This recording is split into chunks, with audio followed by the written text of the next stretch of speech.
Alright, hello everyone. My name is James, and I am looking forward to the Stone Ocean stuff later today.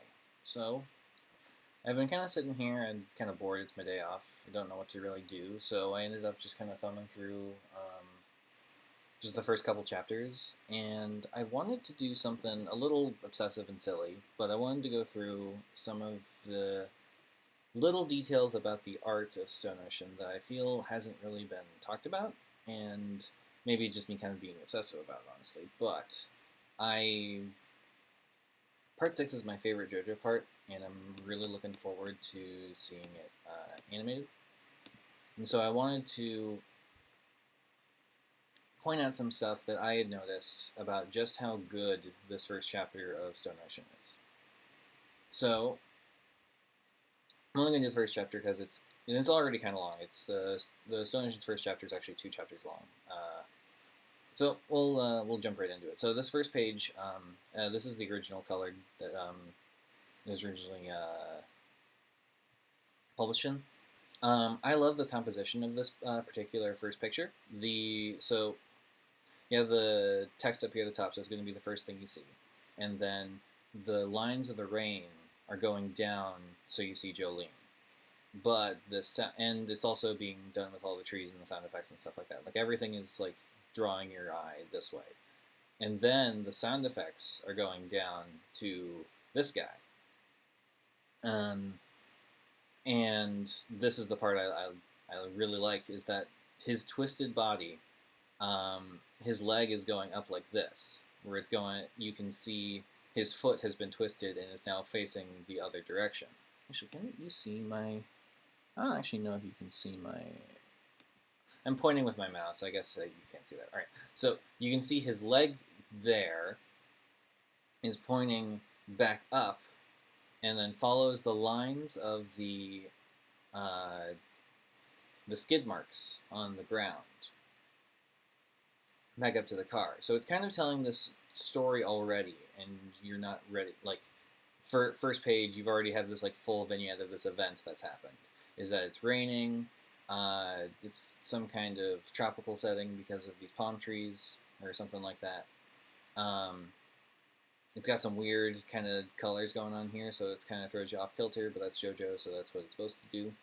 And so you see a woman, you see a dead body. What happened to this dead body? Oh, they got hit by a car. It looks like she drove the car. And then you get so that's such a beautiful moment. It's one of my favorite like openings to a JoJo part. It's like it's a cold open, but this guy has such an interesting design too. We see him later, and he's such a nerd. But the way I love his striped shirt, and he's got a bunch of designs on it, and there's a lot of detail put into this. Jolene's design's very good too here. This weird like mesh dress that she's got is just very stylish. And I think it's interesting that the next panels go into kind of zooming in on Jolene. You see the date, and then I'm zooming in on her tattoo, and then we kind of get like this is the actual cover page. This is our first look at Jolene, and it's a very stylish pose. It's kind of a journal pose, so it's not unique, but there's a lot of things I like about it. She already has her prison jacket that is going to have it. It is the number that she's going to have in prison, which is like it's such a tiny detail. Is that the? I just noticed down here at the bottom. There's a signature. I never noticed that before. This is an interesting little scene. One, I love the colors here. The low key, I've seen people talk about how the prison in Part 6 is a boring setting because it isn't very interesting to depict. But obviously it isn't, because this is one of the most cool bits of scenery design that they could have started out with. I love the numbers on the floor, and which ends up becoming relevant to the way that the prisoners talk to each other, or specifically the guards talk to the prisoners. They're all referred to by a number. But we have this lady here, and she's got a real fun design. One of the things I love about Part 6 is that it's all about badass ladies, very women who don't conform to, like, they aren't trying to be cutesy or like pretty and stuff like that. Without it's more like this like high fashion kind of design, and we have it's actually it took me a couple of rereads to realize what was going on. Is that she's sharpening this button and is using it as a knife to cut out the face of this magazine. So there's a kind of like resourcefulness and a casual like being casual in prison kind of thing.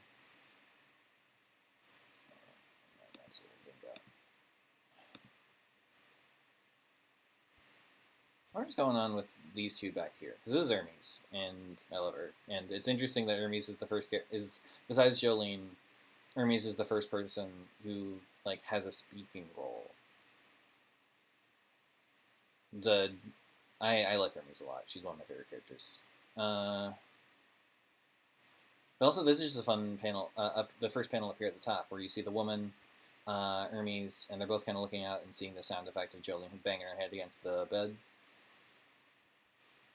And this is actually what inspired me to want to make this, is that this panel up here, where Jolene is talking, we're going to see Jolene's birthmark in a little bit.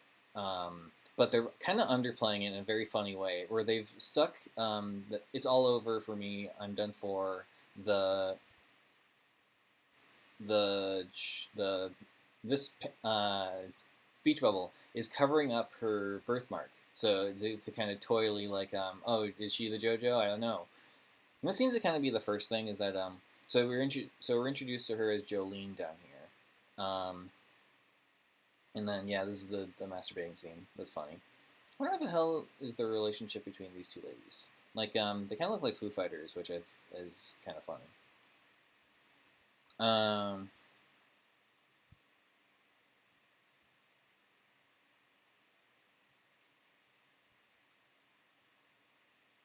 It's such a cute like first meeting of these two characters.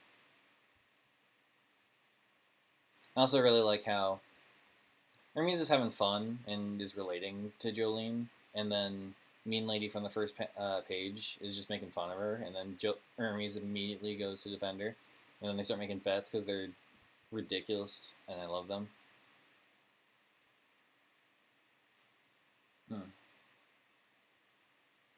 I do but I did miss something. So one of the first, so right here where she's banging her head against the bed, you can see the butterfly tattoo, which they had in the first page. And so it is trying to say, like, even though they are wearing a different outfit, they are the same character. I think that's an interesting. I think you could kind of tell that, but I like that there is that kind of. The butterfly tattoo is a little through line, and then we get the peek at the birthmark, and just a view of Jolene's design. It's cute. I like it.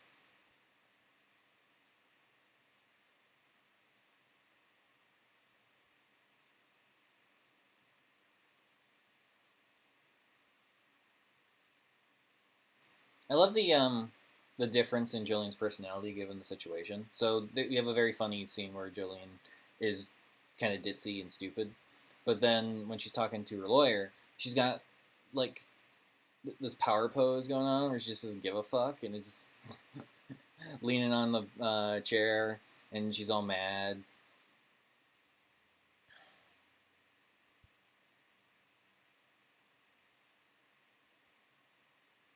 Maybe she's trying to be like tough for the situation or whatever.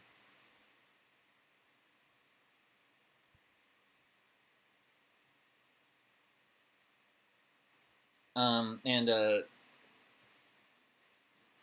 this is one of my favorite little details about this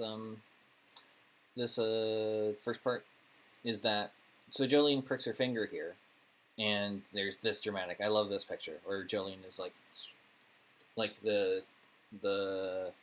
stream of blood as she kind of like flicks her hand around and panics. And the thing I love about it is that it's a kind of coy, like First off, it's just kind of like dramatic and cool. This is when Jolene this is Jolene getting her power, and so it's a very cute first appearance of that because her ability to turn into string is being visually represented by this string of blood that is coming from her finger. And it's interesting that this wound that she gets. Oh, and there's the arrow, so we know it is going to be a stand.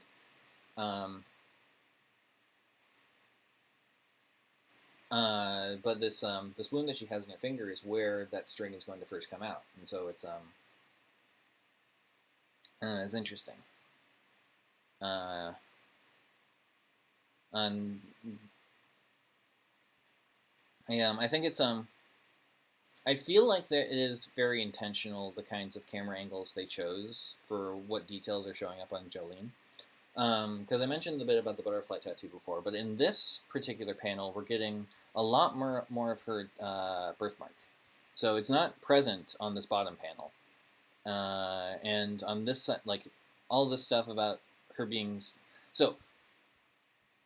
This is the interesting thing about this particular scene is that it's leading up to the eventual reveal of Jolene being Jotaro's daughter.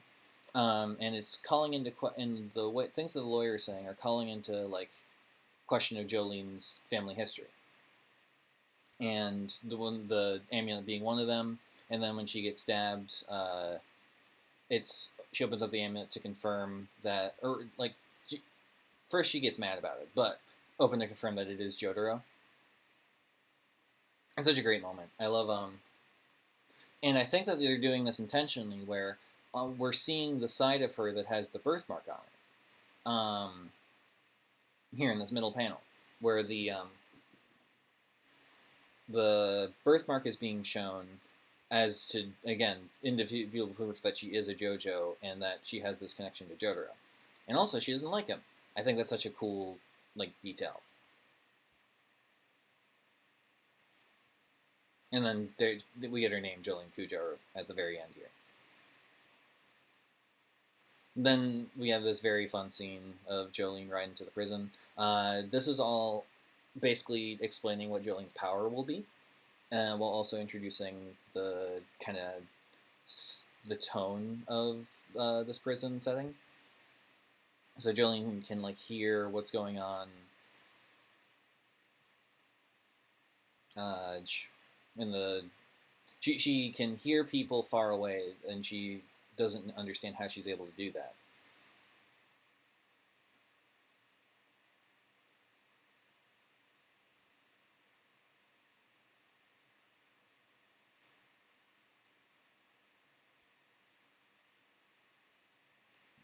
Is there any? Don't want to skip by anything. Again, Jolene's very cute, very funny. We got the boob money scene. There's Tom Cruise. This is elements are very specifically placed in this first chapter, and I feel like setting up our first minor villain in Tom Cruise here is because she was talking about her early. Then we took a break to talk to the lawyer, and now he's back, and she's all embarrassed about it, and it's so funny. I like this little wave that Hermes gives to Jolene as she's walking away. And we get some details about the prison, like the electric fence and the guard tower. And then we hear Jolene hearing people more. And this is something I hadn't noticed before. One, I think it's kind of funny that they have to explain who is talking because it's a comic, you can't tell. But I never noticed in the background of this panel up here that it is Hermes getting beaten. You can kind of tell that from the text, but I had never noticed it before, and it's just an interesting detail. And then we have this fun. So I love the introduction of Jolene's string power is starting with the classic string and can telephone thing. The idea that the sound is traveling up the string and Jolene can hear it. It's a trick that she'll use a whole bunch later, but it's also just very cute. I wonder how they're going to do this in the anime. If they're going to do it like they might do this text effect to just be faithful, or I would kind of be into if it was like a sound wave kind of thing, or just like the vibrations of it. I don't know. I'd be curious how it works. Um, yeah, everybody's getting beaten up. And this is such a cool panel of Jolene's hand unraveling. Ah, and it's creepy too. The way that it's just is like all like it's coming apart and being pulled apart. I'm just kind of freaking out.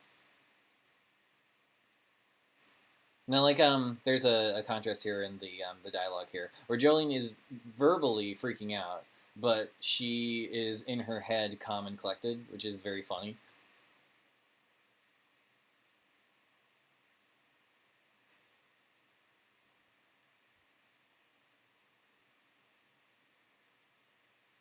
Oh, and then Jolene's first like badass moment, and she gets the fire in her eyes, which is it's just funny because it ends up being relevant way later. Um, which oh, and this is a fun. This is a very actiony panel. I love the way that the string is tied onto his little guard badge, and is kind of drawing your eye. Uh, and then just a moment of pause. And so this is the thing that is the most impressive, cool, interesting thing about Jolene Stan Stone Free is that the way that Araki depicts the tension and the give and the release of string in this part is just so good.